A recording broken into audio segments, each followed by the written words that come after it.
On a une petite fille à Strasbourg qui dit le premier soir, on m'a forcé à me prostituer. On m'a dit, il faut que tu le fasses, sinon on va prendre tes parents, on va les frapper, on va tout te prendre.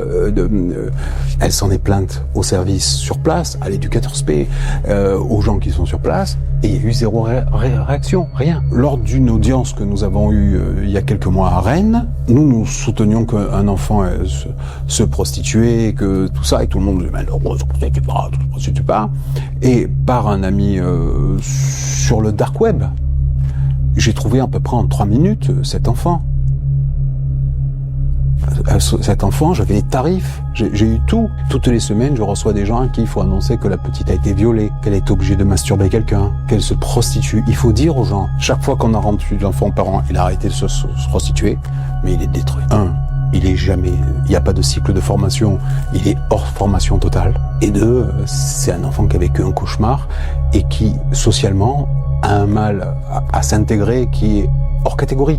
C'est plus rattrapable. Les dégâts qui ont été faits par les consommateurs et par l'ASE, parce que la plupart des enfants demandaient de l'aide au début quand ils se sont retrouvés dans cette situation d'être obligés de se prostituer. Là, on a un problème de société qui est majeur. C'est 20 000 enfants.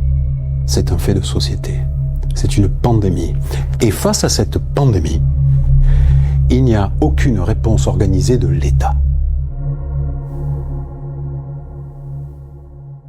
À Marseille, on a un endroit qui s'appelle le PEPS. C'est un foyer qui, bien évidemment, dans un quartier pourri. Il n'y a pas de meubles. Il y a des lits, il y a des lavabos, il y a des toilettes, mais il n'y a pas de meubles. Ce sont des pièces sans rien. C'est là que sont les enfants. Il y a des pièces où il n'y a pas de peinture. Et il y a un gardien. Celui-là, c'est une des plaques tournantes on sait que quand on met l'enfant là, rapidement il va se prostituer au cœur des cités, dans un endroit où il n'y a aucun confort, où il n'y a aucun réconfort. L'enfant placé, il a besoin de réconfort. Il a besoin de bras. Il a besoin d'affection. Il a besoin d'exister. C'est une négation de l'enfant placé.